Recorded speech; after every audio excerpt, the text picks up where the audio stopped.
Semoga kemuliaan ibu-ibu sekalian selalu dijaga dan tingkatkan terus oleh Allah Subhanahu wa taala sebagai seorang muslimah, sebagai seorang istri, sebagai seorang ibu dunia hingga syurga. Amin. Allahumma amin insyaallah. Allahumma inna nas'aluka ilman nafi'a wa rizqan thayyiba wa amalan mutaqabbala wa fatahallahu lana futuhal arifin. Allahumma inna na'udzubika min ilmi la yanfa' wa amali la yurfa' wa qalbi la yakhsha' wa du'ai la yusma'. Allahumma ati anfusana taqwaha wa zakkiha anta khairu man zakkaha anta waliyuha wa maulaha. Amin. Allahumma amin insyaallah. Sekarang halaman berapa, Bu? Halaman 61 nggih. Baik.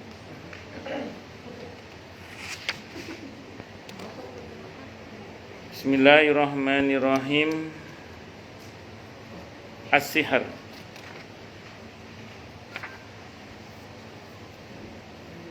As-sihr menurut bahasa adalah segala sesuatu yang dilakukan dengan cara lembut dan mendetil. Al-Azhari mengulas makna asal dari kata as-sihr adalah memalingkan sesuatu dari hakikat sebenarnya. Dalam kaitan ini tukang sihir seolah-olah memperlihatkan kebatilan dengan gambaran yang benar. Ia menghayalkan sesuatu yang sejatinya itu bukan hakikatnya. Dalam ungkapan dicontohkan qad saharosi syai' qad saharos syai'a an wajhihi, yang berarti penyihir itu telah mengubah sesuatu dari maksud yang sesungguhnya. Dengan kata lain, penyihir itu telah menampakkan, Masya Allah, apore sini. Oh, helikopter, punya helikopter ya. Sana. Ayo ikut aja. Ikut aja. Ini lo ya. Oh, ini ibu-ibu, mak-mak. Ya, udah ya. Ayo sini. Pangku sama Pak Ustadz sini. Sini, pangku sini. Pangku sini. Oh, enggak mau. Ya wis. Kalau mau pangku sini. Pangku sini. Pangku. Nih. Pangku mau pangku sini. Pangku sini. Oh, lanjut nggih. Jadi penyihir itu telah menampakkan sesuatu yang bukan menjadi hakikatnya. Saya mau cerita di Al-Quran dulu. Di Al-Quran itu ada beberapa bentuk sihir di Al-Quran itu. Yang lama nggak kelihatan, Bu Ika, Bu Maulana. Ibu ini juga lama nggak kelihatan. Saya lupa nama. Saya tahu rumahnya, lupa namanya. Enggak, aku cuma nanya. Oh. Tapi sehat semua kan ya semuanya, nggih. Oke. Semoga. Bismillahirrahmanirrahim. Di Al-Quran itu ada beberapa bentuk sihir ya. Yang pertama gini deh, sebelum saya ngomong soal di Quran ada sihir. Keberadaan sihir itu yang memberitahukan adalah Al-Quran. Bahkan juga Nabi kita Muhammad sallallahu alaihi wasallam. Maka terhadap keberadaan sihir itu kita wajib mengimani. Terhadap keberadaan sihir ya, itu kita wajib mengimani. Mengimani adanya sihir tidak untuk takut kepada sihir, gitu. Saya ulang ya. Mengimani adanya sihir tidak untuk takut kepada sihir, tapi justru untuk semakin kita sadar betapa kita butuh perlindungan Allah. Karena sihir itu nggak akan berpengaruh kecuali dengan izin Allah. Iya, itu intinya itu. Makanya banyak-banyak berlindung kepada Allah. Tadi malam saya diberitahu oleh seseorang tentang seorang yang bikin usaha karena saingan bisnis atau apa. Tahu-tahu salah satu sahibul bait, rumah penghuni rumah yang punya usaha itu kayak orang nggak sadarkan diri begitu. Nah, usut punya usut, menurut orang-orang yang pakar ruqyah, saya nggak ngerti sih katanya betul apa enggak itu. Nah, itu karena persaingan bisnis, terus rupanya dihantam pakai sihir. Nah, dan itu jamak terjadilah. Itu sama terjadi. Yang mau saya sampaikan begini, saya ulang ya, keberadaan sihir itu wajib kita imani karena Al-Quran yang memberitahukan. Tapi mengimani adanya sihir tidak untuk takut kepada sihir. Kepercayaan kita akan sihir justru harus menyadarkan kita betapa kita butuh pertolongan Allah agar selamat dari pengaruh sihir itu. Nah, sihir itu bisa oleh setan bangsa jin langsung. Memang mereka yang bikin ulah. Kalau di Al-Quran contohnya mana? Kisah Nabi Ayub alaihissalam. Kisah Nabi Ayub alaihissalam itu setan dari bangsa jin atau iblis lebih tepatnya. Itu minta izin sama Allah untuk mensihir Nabi Ayub. Jadi minta izin sama Allah dia, iblis itu minta izin mau mensihir Nabi Ayub. Iya, dia beriman sama Allah memang. Kan dia cuma sombong kan ya. Dia nggak berani mengingkari Allah, cuma dia sombong gitu aja. Nah, terus kemudian dia diizinkan oleh Allah. Dan yang menimpa Nabi Ayub saat itu pertama usahanya hancur. Itu di Al-Quran ada di Asy-Syu'ara diceritakan tuh. Jadi cerita kisah Nabi Ayub itu menginformasikan kepada kita bahwa ada bentuk sihir itu yang menghancurkan usaha. Ada. Tapi rezeki nggak akan ketukar. Tapi usaha bisa dihancurkan, gitu loh. Satu dulu. Yang kedua, putra putri beliau wafat. Jadi ada sihir itu yang membuat mati anak-anak. Itu sihir itu. Yang ketiga, beliau sendiri sakit. Jadi ada sihir itu yang membuat badan itu sakit. Itu. Wes, paham nggih? Singkat kata singkat cerita, walaupun akhirnya semuanya kembali ya. Jadi hartanya kembali Nabi Ayub itu, putra-putrinya kalau di tafsir Jalalain itu hidupkan kembali oleh Allah, yang itu dihidupkan kembali. Terus kemudian sementara beliau sehat kembali. Itu bentuk sihir di Nabi Ayub yang notabene iblis langsung yang minta izin untuk mensihir Nabi Ayub alaihissalam. Jadi ada sihir itu izin langsung ada. Satu. Nah, bisa juga sihir itu oleh ulah manusia. Ada dua macam, oleh tukang sihirnya langsung kepada yang disihir atau oleh pesanan orang kepada tukang sihir untuk melakukan itu kepada yang lain. Nah, ini bisa dua-duanya. Kalau yang oleh tukang sihirnya langsung kepada yang disihir, itu misalnya yang ada di kisah Nabi Musa alaihissalam misalnya. Yang itu duel antara Nabi Musa dengan tukang sihirnya Fir'aun saat itu. Langsung tukang sihirnya kepada Nabi Musa, Musa kepada tukang sihir itu. Jenis sihir yang ini, jenis sihir membalik mata, di mana tali terlihat seperti ular. Jadi mata dibalik. Yang tadinya tali tampak seperti apa? Ular. Itu kalau istilah para ulama membalik mata. Yang nggak tahu itu cara kerjanya gimana, saya nggak paham itu. Nah, ini mungkin kalau zaman sekarang ya bangsane pelet menunggu. Kak patek. Jandane ya gak ayu, tapi ya ketok ayu. Gak ganteng tapi ketok napa? Ganteng. Jadi ben kena kepelet itu tadi. Saya mungkin pernah cerita ya di sininya. Ada ini kejadian kisah nyata ini. Saya lihat langsung soalnya. Ada pacaran itu ceritanya itu. Ada anak muda, perempuan, laki perempuan itu pacaran kan. Nah, ini karena terindikasi kena sihir, dicoba untuk diobati, ditanya. Si perempuan ini tanya, kamu kenapa kok suka sama laki-laki ini? Ya karena dia putih, tinggi kayak artis ini, dia sebut nama artisnya. Maaf, yang saya lihat, maaf ya, bukan berarti hitam jelek, bukan. Hitam pendek nggak kayak artis itu pokoknya gitu. Itu yang saya lihat,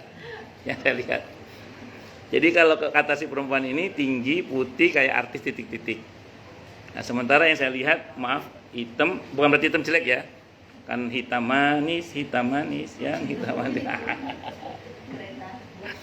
Nah terus kemudian pendek, nggak tinggi, dan jauh nggak banget sama artis itu. Nah singkat kata singkat cerita, terus diobatilah biidznillah. Setelah diobati, terus suruh ngeliat lagi. Begitu lihat pacarnya dia kaget. Ih kamu siapa katanya? Loh saya pacar kamu? Enggak, pacar saya putih tinggi kayak artis ini. Sudah hilang sudah. sudah hilang pengaruh sihirnya, sadar, berubah itu. Ya Allah, dengan izin Allah. Makanya kalau jenengan misalnya ada anak, terus kok naksir misalnya seseorang yang nggak masuk akal gitu misalnya gitu ya, terus Anda tanya, dia jawab, ya memang dia nggak ganteng sih mah, cuman dia baik. Berarti asli itu. Karena dia ngomong apa adanya, dia nggak ganteng sih mah, cuman dia baik. Saya seneng sama dia pinter, jujur. Misalnya, oke, masuk berarti asli itu. Tapi kalau dia ngomong, terus omong nggak cocok sama yang Anda lihat, tuh jangan-jangan sihir ini, jangan-jangan. Perasaan juga, koyok dicerita, kok anakku ceritanya kayaknya banget gitu ya. Tapi kadang-kadang nggak seperti yang kenyataannya misalnya. Karena saya juga pernah diajak teman saya juga. Saat itu saya masih mahasiswa ya, ayo ketemu pacarku kata dia. Saya diajak gitu, terus dikenalin itu. Dia itu kalau cerita itu sangat melangit sekali tentang pacarnya itu. Saya perhatikan itu, kok gak podo ya ceritanya. Tapi ya saya diam aja. Oh gimana saya mau memenggak orang jatuh cinta itu kan ya repot. Mungkin ya asli, mungkin ya sihir, aku juga saya nggak paham juga. Jadi singkat kata singkat cerita ya itu ada yang sifatnya membalik mata itu ya ada. Membalik mata itu. Nah, terus kemudian kalau yang saya pernah cerita di sini, ada saya kedatangan tamu di rumah yang orang Banyuwangi itu. Aslinya orang Banyuwangi, tinggalnya di Cikunir gitu. Nah, datang ke rumah suami istri. Dia bilang, Ustadz, adik saya mau buat cerai suaminya. Kenapa Pak? Saya bilang gitu. Adik saya baru sadar kalau dia sudah menikah. Loh, gimana ceritanya katanya? Jadi gini ceritanya Ustadz, cerita ada itu. Dia pacaran lah sama guru olahraga di Bondowoso sana. Rumahnya di Bondowoso, apa sih itu rumahnya Banyuwangi, cowok ini rumahnya Bondowoso. Banyuwangi Bondowoso. Semua orang komentar itu. Kon kok gelem mbek arek iku? Kamu kok mau sama anak dia? Karena si cewek ini kan perawat. Perawat itu biasanya kan ya bersih, cantik apa gitu macam-macam lah. Sementara si guru olahraganya ini kalau menurut teman-temannya nggak masuk. Ya gitulah itu gampangannya pola gitu. Terus singkat, iya ini ceritanya gitu. Sampai kamu kok mau sama dia? Kamu kok mau sama dia? Digituin itu. Ya saja akhirnya tetap mau aja sampai nikah. Setelah nikah si perempuan itu ngomong gini, loh aku sudah nikah ya? Lah terus selama ini kamu? Lah kok aku tiba-tiba udah nikah? Loh, kok suamiku loh? Bingung dia itu. Oh ternyata selama ini nggak sadar. Dan nggak tahu itu. Nah itu makanya saya nggak ngerti itu sihir jenis apa, saya nggak paham juga itu. Akhirnya dikonsultasikan ke saya, gimana ini Ustaz?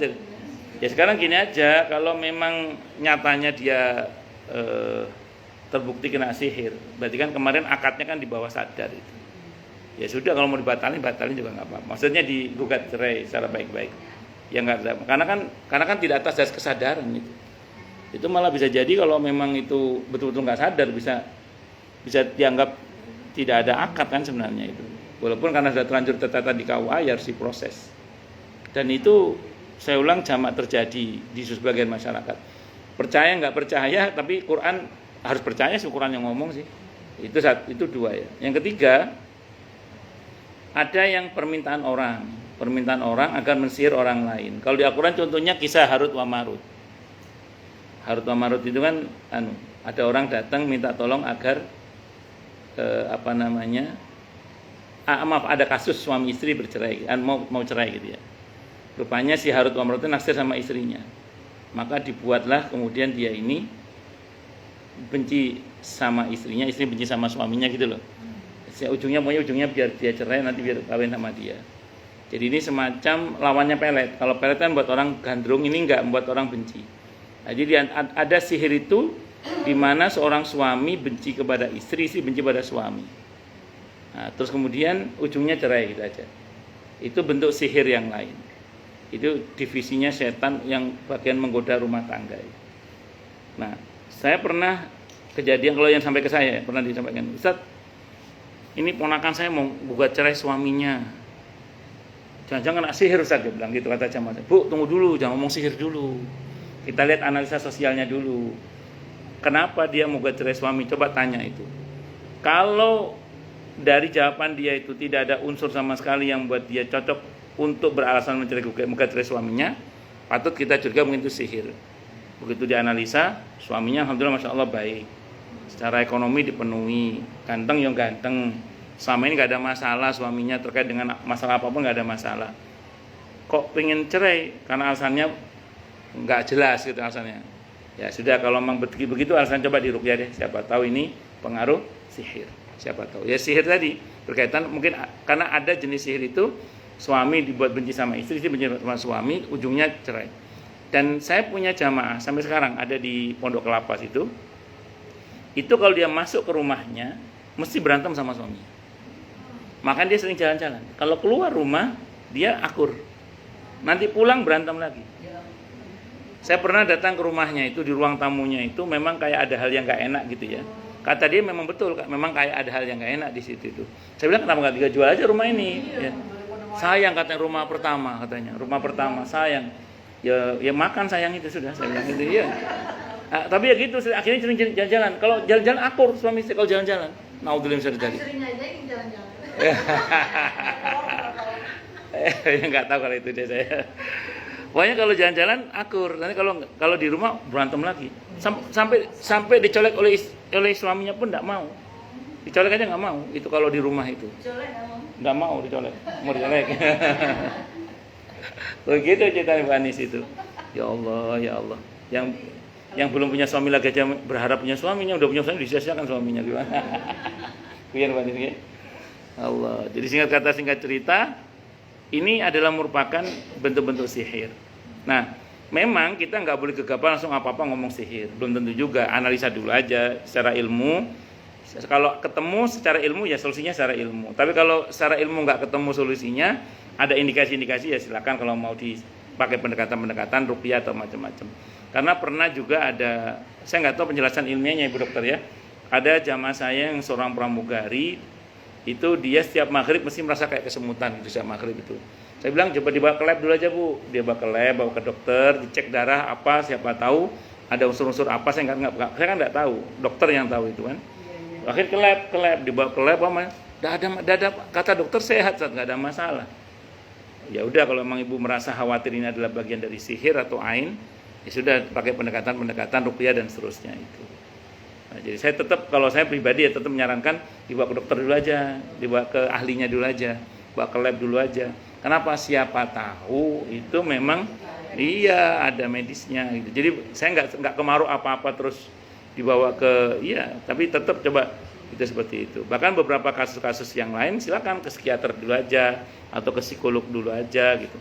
Ke ahlinya dulu aja, jangan kalau masalah-masalah kejiwaan gitu ya. Kalau memang di situ nggak ketemu nggak sembuh ya wis, baru kemudian coba pakai pendekatan ruqyah misalnya. Itu seperti itu. Nggih. Susuk itu kan nama jenis bangsa jin. Ada bangsa jin namanya susuk. Ya itu nama bangsa jin. Itu nama bangsa jin namanya jin susuk. Jin susuk itu bisa macam-macam sih fungsinya, tergantung untuk apa. Ya, bisa untuk kekuatan, bisa untuk menarik orang. Ya, tergantung ya apa gitu. Susuk, ya susuk. Kelihatan gitu? Ada. Karena itu ada benda yang dimasukkan emang. Susuk itu ada benda. Iya, ada gitu. Enggak selesai ditantiknya gitu. Oh. Tidak panoramik gitu. Terus tapi saya enggak. Iya. Ada ya orang, ada orang yang nggak selesai cantiknya itu ada ya.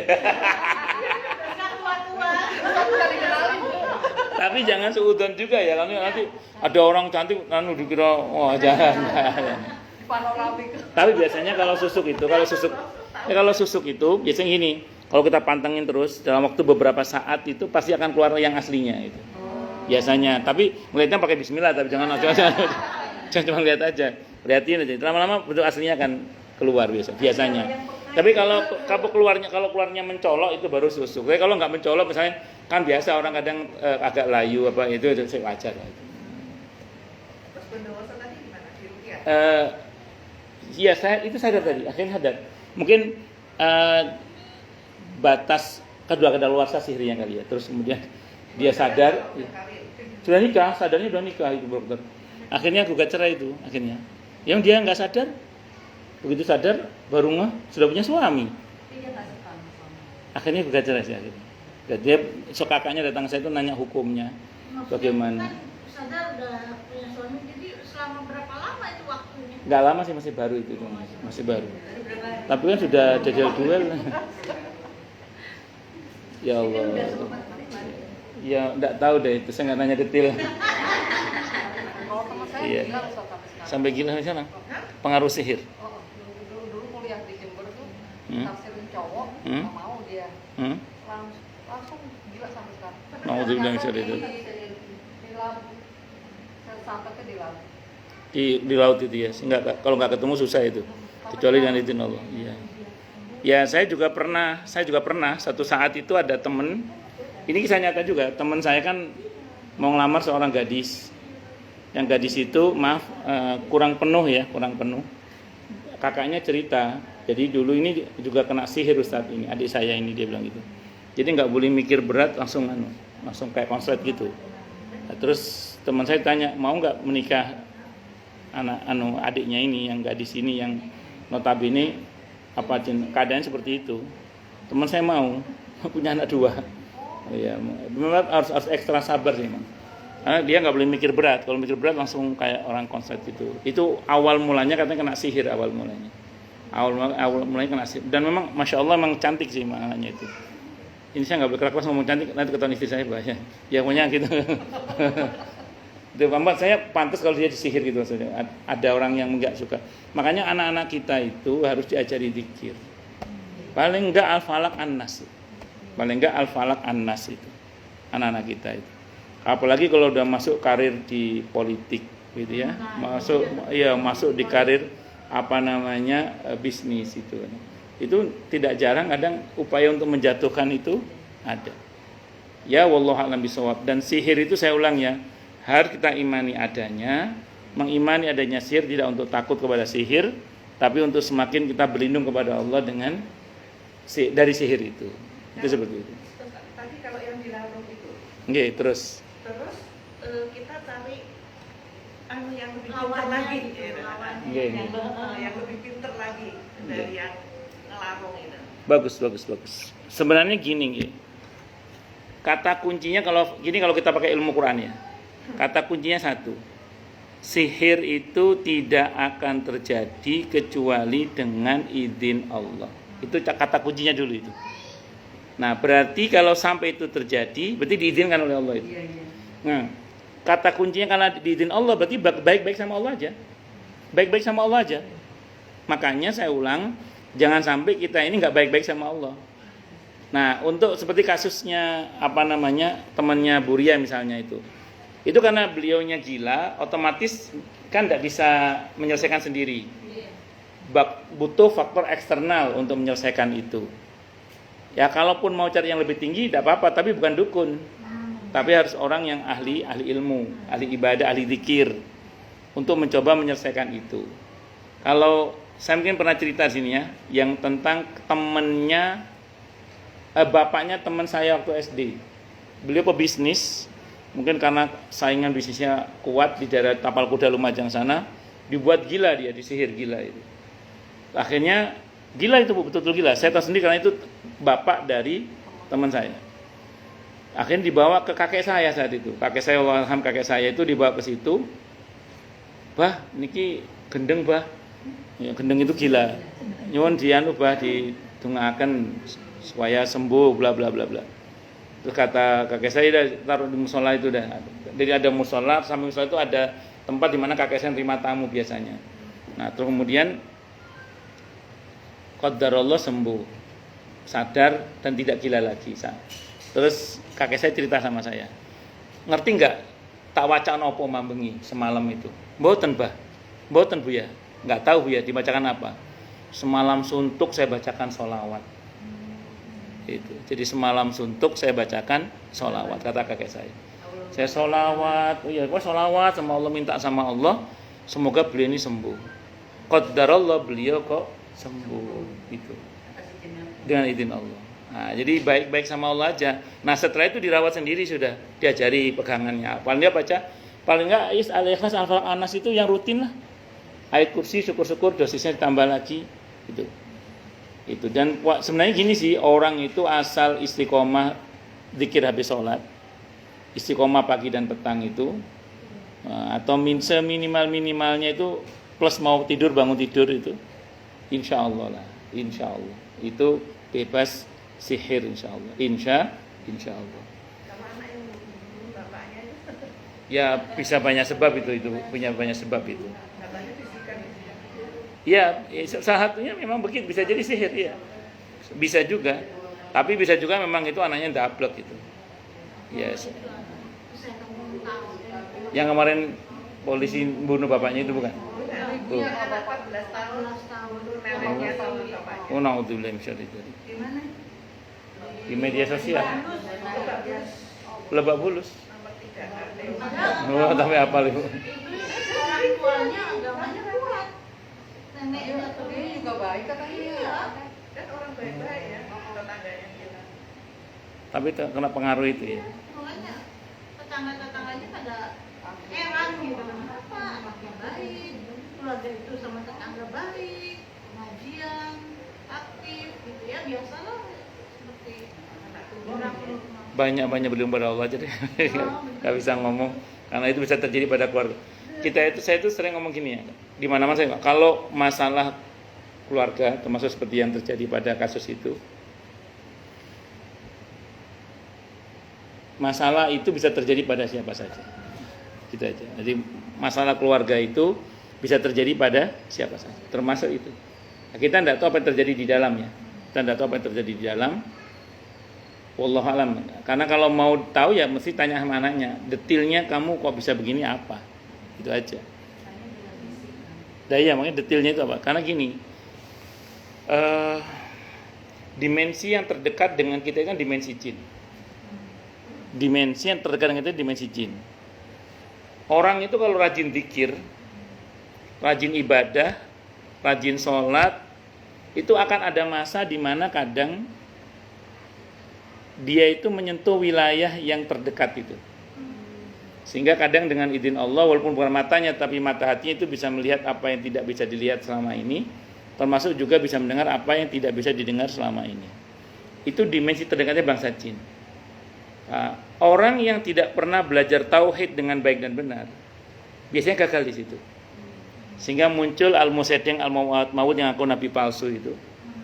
Atau liaedan. Ya itu jadi itu kan orang yang ketika dia masuk ke wilayah itu dia tidak benteng dengan tauhid yang cukup bagus, akhirnya keselio. Itulah. Nah, wallahu alam saya nggak tahu apa yang terjadi pada anak itu. Mungkin anak itu spiritualnya sangat bagus, masuklah ke dia ke ranah itu tanpa dia sadari, kemudian mulailah dia terpengaruh karena dia tidak belajar tauhid itu. Makanya anak-anak kita dari awal sudah dikasih tahu pembelajaran tentang masalah akidah tauhid itu, agar supaya mereka itu bisa bersikap dengan baik dan benar. Di samping mohon maaf kita tidak tahu ya di balik itu ada apa ya. Ya kan kita tidak tahu di balik itu ada apa, kita tidak tahu. Iya kita tidak tahu. Iya kita tidak tahu. Tapi bisa juga seperti itu. Kalau kita mau kayak analisa dohir ya. Ya semoga kita dan anak cucu kita diselamatkan dari fitnah akhir zaman ini. Amin Allahumma amin. itu juga Pak Ustadz, mantu saya itu kan Mantu yang mana ini? Olive. Oh yang Olive ya. Itu kan dari sebelum nikah tuh dikejar-kejar laki-laki. Oh, iya. Sampai pernah disini juga disimpan fotonya dan itu dikasih beras di bawah tempat. Kau tahu? Ketahuan. Oh. Ketahuan. Jadi gatel terus. Sampai pas sebelum nikah juga sama. Dia bisa melihat Sesuatu yang menakutkan gitu di kamarnya. Hari sebelum nikah. Nah sampai terakhir tuh yang kan padahal di sana di Sulawesi dia kirim bunga bagus gitu. Saya nggak benar gitu siapa gitu kan alamat saya nggak ketahuan gitu pas terima kan bagus gitu. Pas anak saya melihat langsung buang gitu. Ngapain tuh dibuang saya? Buang ya. foto yang Bang Hanifan. Ivan waktu itu langsung buang. Kenapa gitu? Itu nih yang dari yang suka yang beli Olive. Maka saya suka iniin di Olive zikir banyak zikir. Iya. Terutama ya kata Betul. zikir pagi sore gitu. Iya. Karena sampai sekarang pun katanya menyihati Olive untuk tidak punya anak. Isunya seperti itu. Sekarang hamil belum? Oh belum, masih jarang ketemu ya. Baru kan. Dan Belum. Ivan sama Olive itu kan masih sering bisa. Iya. Tapi katanya di sihirnya sekarang Hah? untuk tidak punya anak, saya jadi antara Itu cinta banget sama Olive apa ambisi mau kesehatannya Olive? antara khawatir sama bener enggak gitu ya. Jadi ini kayak konsultasi Ki Joko Bodo ya. Kalau Iya. dia kutuk ujian kamu. Kok bisa tahu dia sekarang? Berarti di belakang ya. Nggak tahu dari mana gitu. Kalau saya mau cerita dulu ya. Ini nanti berkaitan dengan itu juga. Saya punya jamaah, dia punya putri. Putrinya ini rupanya sama ya, ada yang naksir juga sama, ada yang naksir. Nah, suatu saat ketahuannya gini ceritanya. Suatu saat ibunya sakit. Ini kisah nyata, jamaah saya sendiri. Orang sini, orang Jatiunggul. Iya, orang Jatiunggul. Nah, ya pokoknya ceritanya Jatiunggul. Iya, tahu Ibu, Jatiunggul. Jadi unggul itu kan ini furniture. Oh, enggak, tapi ini perumahan. Iya, tahu. Ya, betul. Ya. Jadi beliau ini tiba-tiba sakit. Jamaah saya ini si istrinya, istrinya jamaah saya juga sih, sakit gitu. Dibawa ke dokter. Dibawa ke rumah sakit bahkan sampai ditangani 5 dokter ahli. Coba bayangkan, ditangani sampai 5 dokter ahli di rumah sakit mitra keluarga itu. 5 dokter ahli ini kewalahan lah ngadepi sakitnya beliau ini. Dicari penyakitnya. Terus akhirnya dapat telepon dari saudaranya di Jogja. Coba bojomu iku wacana Quran, bacakan Quran coba. Siapa tahu itu sihir. Nah, itu baru ngeh itu. Kan karena sudah ditangani 5 dokter ahli itu nggak ngatasi. Itu yang saya bilang, sudah ke dokter dulu nggak apa-apa. Tapi karena ini sudah 5 dokter ahli nggak ngatasi, dengan keahlian yang berbeda-beda nggak ngatasi, akhirnya diruqyah. Akhirnya suami itu baca Quran samping istrinya. Begitu dibaca Quran ada progres. Jadi ada perubahan yang lebih baik. Qadarullah sadar istrinya sampai akhirnya sembuh. Sampai sekarang alhamdulillah masya Allah sembuh. Nah, jadi ya kombinasi antara medis dan Quran tadi itu qadarullah sembuh. Nah, akhirnya karena ada indikasi sihir, coba bersih-bersih kamarnya anaknya itu. Dibersih-bersih kamarnya anaknya itu, ternyata di situ ada benda-benda asing. Di kamar itu ada benda-benda asing, ada 2 atau 3 gitu. Terus ditanya anaknya, kamu ada apa tadi?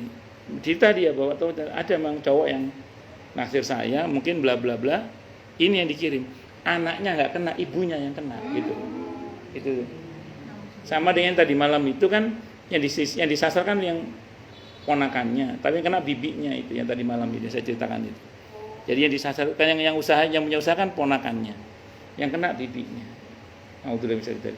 Jadi memang kadang sihir itu tidak kena yang disasar tapi kena samping-sampingnya itu. Makanya kita pun harus mendoakan samping-samping kita, anak-anak kita, keluarga kita itu harus didoakan semuanya. Makanya kan kalau saya pribadi ya, setiap kali berdoa itu di samping saya menggunakan kata saya juga menggunakan kata kami kan. Di samping a'udzu kadang ya na'udzu. Kenapa?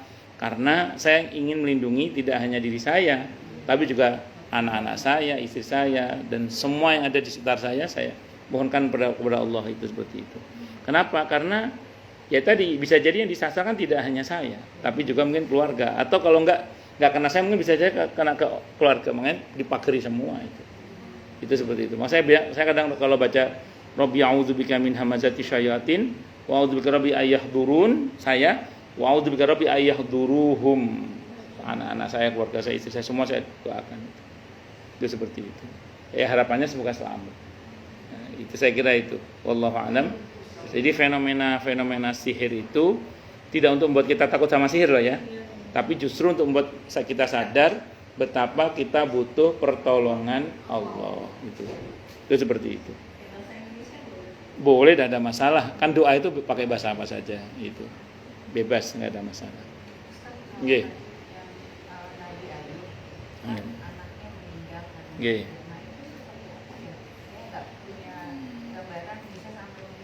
Ya. Betul. Akhirnya hidup lagi dengan izin Allah.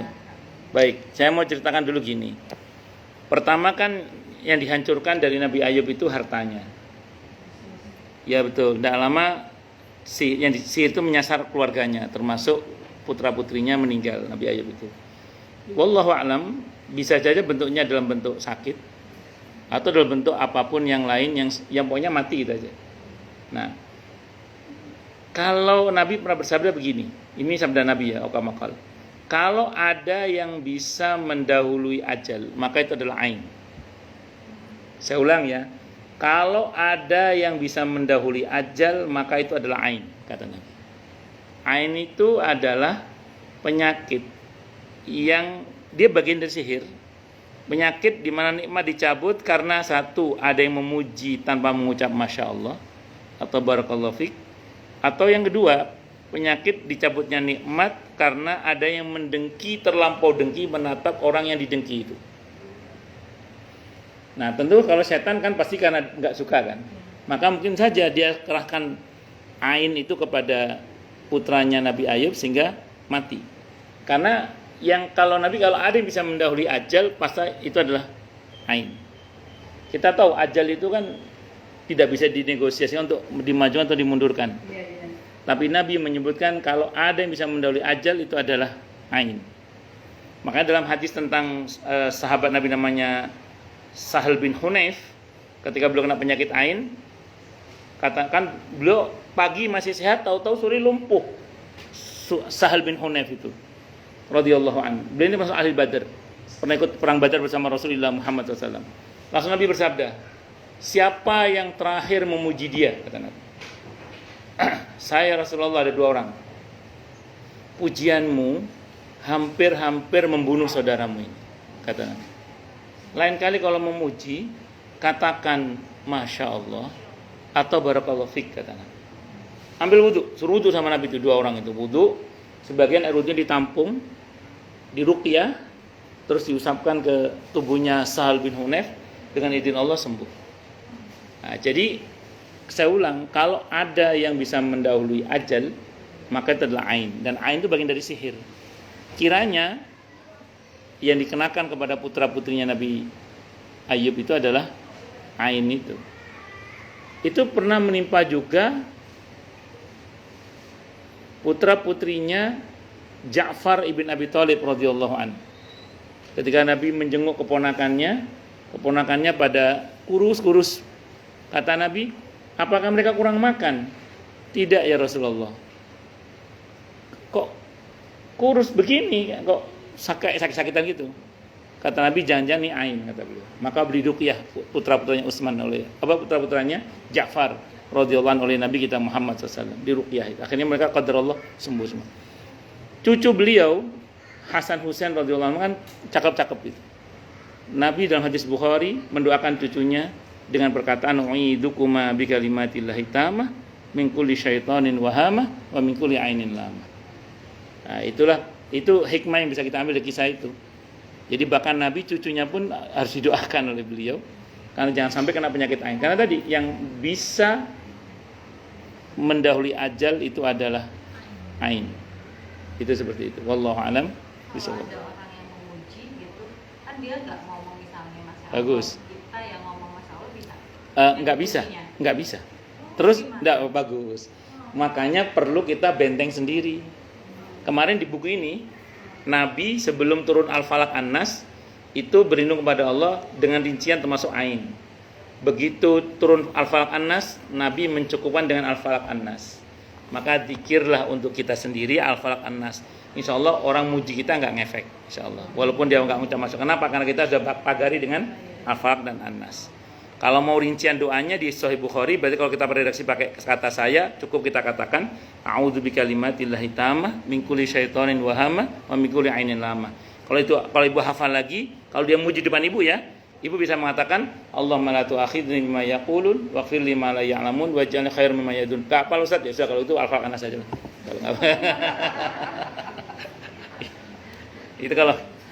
Itu saya kira itu. Jadi Al-Falaq An-Nas itu pagar untuk kita, termasuk insya Allah dari ain, insya Allah.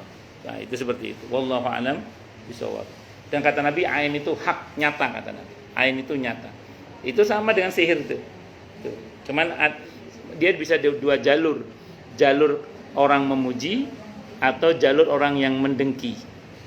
Orang menatap Bu Ratna penuh kedengkian. Nah itu bisa berdampak pada penyakit ain juga. Berarti tadi ada juga yang tadi Ustaz sampaikan ya. Iya. Misalnya suami istri dia sebenarnya baik-baik aja, tapi Iya. karena ada orang yang ingin istrinya atau suaminya. Iya. Nah itu berarti kita membentengi diri dengan zikir tadi ya. Betul tidak salah. Karena bisa jadi hubungan suami istrinya nggak ada masalah. Iya, betul. Ada pihak ketiga itu. Sangat mungkin itu, sangat Dan mungkin. tidak bulan Jamila dong. Sopo iku? Berbeda dengan al-jauhari. Menurutnya as-sihir berarti perangkap atau jebakan. Tegasnya segala sesuatu yang diambil dengan cara yang halus dan direncanakan secara mendetil, itulah sihir. Demikian ungkapan saharahu ya. Maknanya adalah khuda'ahu, yang berarti dia telah menipunya. Karena kebanyakan sihir itu tipuan-tipuan setan sih memang itu. Lain lagi dengan Al-Qurtubi rahimahullah, menurutnya makna asal dari kata as-sihr adalah perbuatan menutup-nutupi kesalahan dengan tipuan. Itu seorang penyihir melakukan berbagai perbuatan sambil membaca mantra, sehingga orang lain terkena sihir itu berhayal bahwa dirinya berbeda dengan kondisi yang sebenarnya. Seperti halnya orang yang melihat fata morgana dari kejauhan, ia berhayal bahwa itu adalah air. Kata as-sihr diambil dari kata sahartus sobiya ida khada'tuhu, aku menyihir anak itu jika aku menipunya. Maksudnya kata as-sihr berarti menipu. Contoh penggunaan kata ini terdapat dalam sebuah syair. Fa in tas'alidna fi manahnu fa innana asafiru min hadal anami al-musahari. Andaikan kalian, hai para wanita, bertanya kepada kami mengapa jadi begini, maka ketahuilah kami hanyalah burung-burung pipit di antara manusia yang terpedaya. Kesengsem maksudnya. Umrul Qais berkata, arana mudi'ina li amri ghaibin wa nusharu bit ta'ami wa bisyarabi asafirun wa dibbanun wa dudun wa ajra'u min mujallihati dhi'abi. Kami diperlihatkan hal gaib dan kami disihir dengan makanan dan minuman. Jadi ada sihir oleh makanan dan minuman. Burung-burung pipit, binatang melata dan serangga, dan bahkan hal yang lebih rakus dari kelompok serigala. Ada sihir melalui makanan, ada ya? Bisa melalui makanan, sihir bisa melalui makanan. Di makanan dibacakan mantra, dikirim ke orang, nanti orang bisa kena sihir, bisa. Biasanya pelet. Saya pernah menghadapi kasus ini. Satu saat saya kajian di Kemang Pratama, bukan di sini, Kemang Pratama. Ada ibu-ibu, beliau seorang janda saat itu masih janda bu saat itu. Ya, datang ke saya, datang di pengajian. Saat itu saya awalnya saya merasakan ini, kok nggak kayak beliau ya yang datang ini. Jadi pas datang itu saya merasa kayaknya bukan dia deh, yang saya kenal nggak kayak gini beliau ini, yang saya rasakan. Ternyata temennya ngomong juga, kamu kok nggak seperti biasanya sih, kayaknya bukan kamu deh katanya. Terus akhirnya menghadap ke saya kan, saya tanya, ada apa bu? Terus beliau cerita, iya Ustadz, saya kepikiran terus sama laki-laki itu katanya. Bermula dari saya kemarin dikirimi sate padang Ustadz. Dia tahu kelemahan saya suka sate padang Ustadz. Dia cerita gitu. Ya tapi memang kenapa saya tahu itu sihir? Karena beliau ada data yang valid, dia cerita. Jadi kan laki-laki itu mengutarakan cinta sama si ibu ini, ditolak, ngancem. Aku bisa membuatmu jatuh cinta kepadaku meski kau tak cinta. Diancam dia itu, pokoknya saya akan buat kamu jatuh cinta sama saya. Tidak lama setelah ancaman itu datang kiriman sate padang.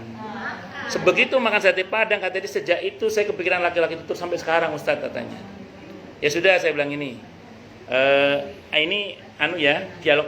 diagnosa pertama. Kita bacakan Al-Fatihah, Al-Ikhlas, Al-Baqarah 1 sampai 5 itu, terus ayat kursi, terus 4 ayat terakhir ya. 2 ayat setelahnya terus dan itu sama 4 ayat terakhir itu. Total 11. Itu memang dia ada reaksi. Terus ya udah nanti beli kurma ajwa. Kurma ajwa. Ajwatul Madinah itu 7 biji pagi dan sore. Kalau nggak kuat langsung makan langsung di jus aja. Ini ada Bu Mila sering ngasih saya kurma ajwa kalau Ramadan. Itu kan kadang kita itu kalau makan langsung kan kadang berat, kalau 7 ya, kalau 1 2 sih oke. Akhirnya kalau istri itu saya suruh rendem, saya ngerendam di di air ya. Terus sama istri nanti di blender itu langsung minum enak itu, pakai es enak itu Bu. Nah, terus akhirnya beliau beli kurma ajwa, terus beliau terapi pakai itu. Di samping ada dikir-dikir yang dibaca. Sekarang alhamdulillah sudah bersuami dengan laki-laki yang lain, bukan yang itu, tapi sudah sadar atau sudah sadar. Itu melalui makanan. Sate Padang ya Pak.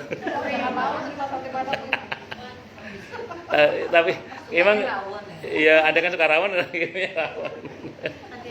Ini kisah nyata ini. Allahu Akbar.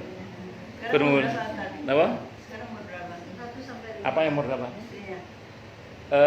Beliau seusia dengan kakak saya, kelahiran 76. Gimana? Ya masih muda banget ya, usia kakak saya. Allahu Akbar. Kalau kakak saya usia 76, saya usia berapa gitu ya? Rahasia. Dalam sebuah hadis sebutkan sampai mana tadi? Menurut Al-Alusi, istilah atau term as-sihir merupakan masdar dari sahara yasharu dengan membaca fathah pada ain fiilnya yang berarti memperlihatkan sesuatu yang rumit dan samar. Kata ini termasuk bentuk masdar yang asing dan biasa digunakan untuk menunjuk sesuatu yang sebabnya rumit dan samar. Maksudnya perkara aneh yang serupa dengan perkara di luar kebiasaan manusia. Ya sihir itu memang sama dengan karomah, hanya kalau karomah itu dari Allah dan itu anehnya baik gitu. Tapi kalau sihir anehnya itu jelek gitu. Dan itu dari setan, dalam arti kerjaannya setan gitu maksudnya. Ya semua itu memang saya ulang tidak akan terjadi kita dengan izin Allah. Makanya baik-baik sama Allah gitu aja lah pokoknya wis. Itu baik-baik sama Allah aja. Allahu Akbar. Itu tadi kalau mengenai kurma ajwa yang 7 itu ada hadis khusus ya. Kalau kita makan kurma ajwa 7 itu insya Allah bebas racun sama bebas sihir. Kalau penelitian ilmiahnya itu ada orang Jepang. Saya pernah dapat cerita dari kawan saya. Ada orang Jepang itu kerja di perusahaan besi, baja atau apa gitu. Otomatis kan tiap hari dia menghirup aroma besi itu. Sampailah beliau itu keracunan besi itu. Datang ke dokter, kata dokter, Anda keracunan besi. Yes. Terus untuk membersihkannya itu, beliau saat itu terapinya pakai kurma ajwa. Saya nggak tahu bagaimana dia tahunya kurma ajwa itu, karena habatus sauda pun di Jepang udah dikonsumsi sejak lama ternyata. Iya kan, banyak orang Islam yang belum tahu, orang Jepang udah makan habatus sauda. Nah, akhirnya dia pakai terapi itu. Setelah 7 hari kira-kira, jadi setiap pagi, sore, 7 itu, dibawa lagi ke dokter itu, di tes lab, darahnya sudah bersih dengan izin Allah. Ya, jadi memang dia ajwatul Madinah itu dengan izin Allah, insya Allah ya, itu bisa untuk menetralisir racun dan sihir itu. Sihir. Itu seperti itu. Wallahu a'lam bishawab. Tentu harus yakin pada Allah ya. Kalau nggak yakin ya percuma. Dalam sebuah hadis disebutkan inna minal bayani la sihra. Sesungguhnya dari sebagian penjelasan itu ada hal yang menyihir.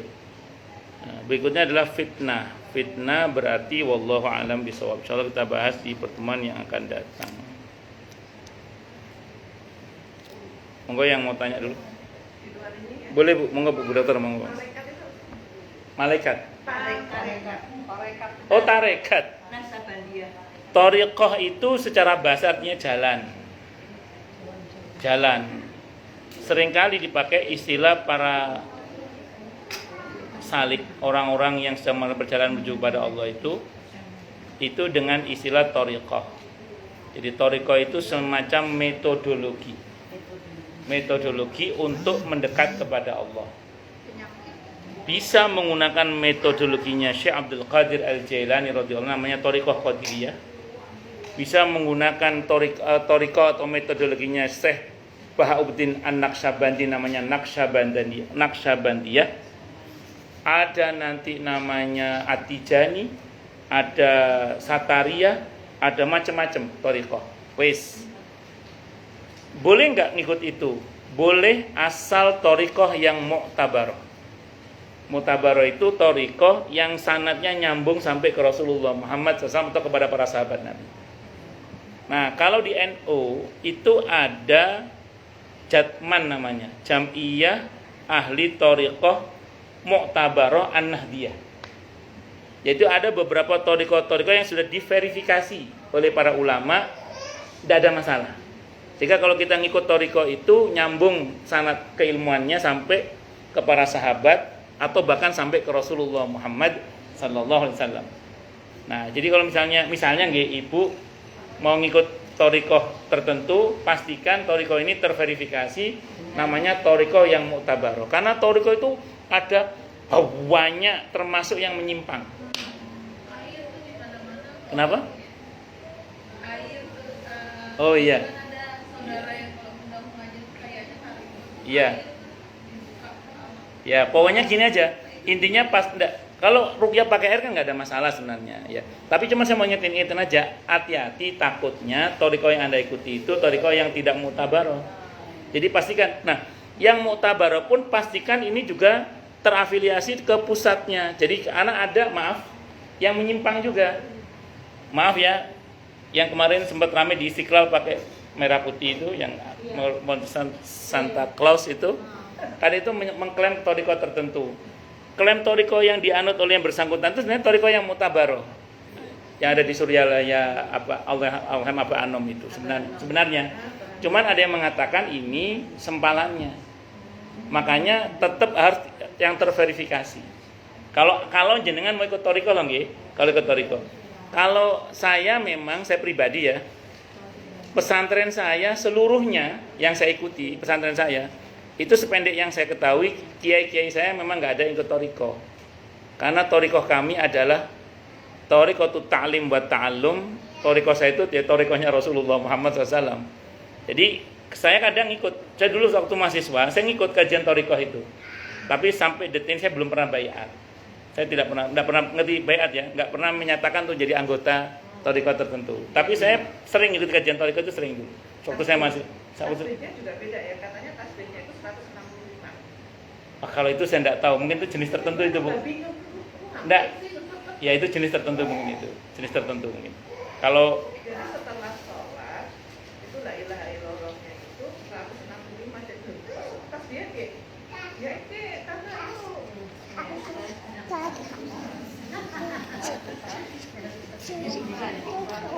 terus mungkin. 5 ininya 33 kali. Oh, jeng. Tambah bingung saya. Enggak, anaknya teman. Oh, okay. Ya kalau mutabaroh enggak apa-apa. Kalau ghairu mutabaroh ya jangan. Enggak boleh. Memang ada yang surat tasbih 165. Buat sendiri. Iya, buat sendiri. Iya. Iya. Gimana Ustaz? Nggih. Kecil. Iya lucu. Hilang. Hilang. Itu hilang sih. Hilang ya. Oh, hilang. Lah. Ish. Dikasih bukanya tapi Itu. Itu.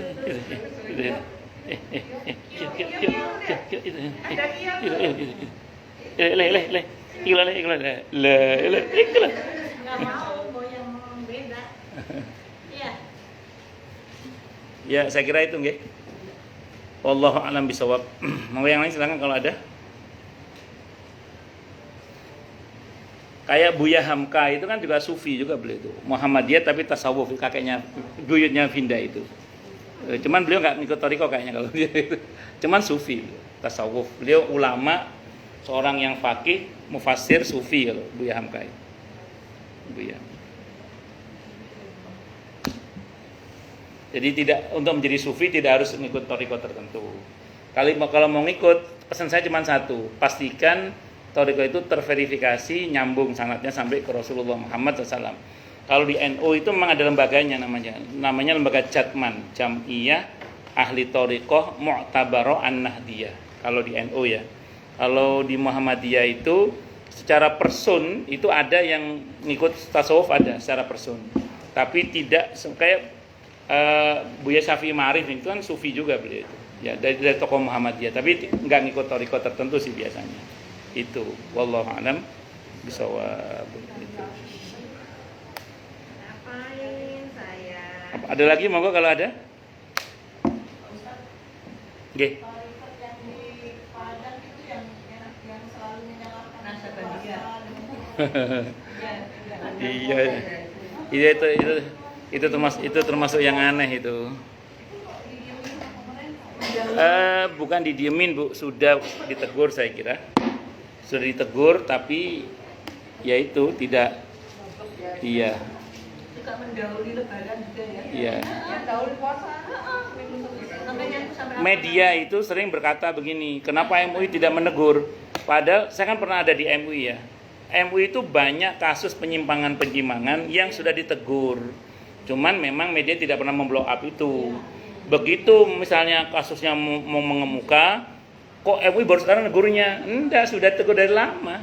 Cuman kadang memang media tidak memblow up. Jadi media kadang memblow up-nya itu setelah kasusnya viral, baru nebeng kan, karena kan media itu memang ngikut oplahnya kan. Ngikut oplahnya itu gitu. Mana sayang, mana minta sayang, mana sayang. Nanti mak-maknya marah nanti sayang, mak-maknya ini.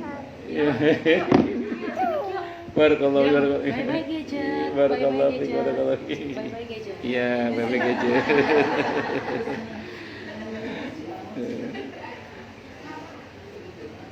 Oke, monggo yang lain silakan. Cukup dulu? Jelas semua atau tidak jelas semua? Ini yang online ini, yang satu sebelum haji punya kemampuan dengan izin Allah, sering ngelihat itu yang aneh-aneh itu. Nah, yang iya, saya nggak tahu dah itu apa istilahnya. Ya, yang kedua yang online ini yang ngasih saya kurma ajwa, ya, sering ngasih kurma ajwa ke saya. Itu seperti itu. Cukup? Tidak ada. Kita tutup. Kok pas bahasnya sihir kok pas orang-orang itu yang online itu. Kita tutup dengan alhamdulillah. Alhamdulillahirabbil alamin. Semoga kajian kita bisa bermanfaat, mubarakah fi dini wa dunya wal akhirah untuk kita, keluarga kita dan seluruh umat Islam semuanya. Dan mudah-mudahan kita semua dijadikan oleh Allah sebagai orang-orang yang sukses dunia akhirat, selamat dunia akhirat, bahagia dunia akhirat, dan dipermudah urusan kita oleh Allah fi dini wa dunya wal akhirah. Semoga Allah limpahkan hidayah selalu untuk kita. Semoga Allah tingkatkan selalu hidayah untuk kita, dan semoga Allah berikan hidayah untuk siapapun yang melihat kita. Subhanakallahumma bihamdika asyhadu an la ilaha illa anta astaghfiruka wa atubu ilaik. Sallallahu alaihi Muhammad wa ala alihi wasallam. Saya mohon maaf. Assalamualaikum warahmatullahi wabarakatuh. Terima kasih Pak Ustaz.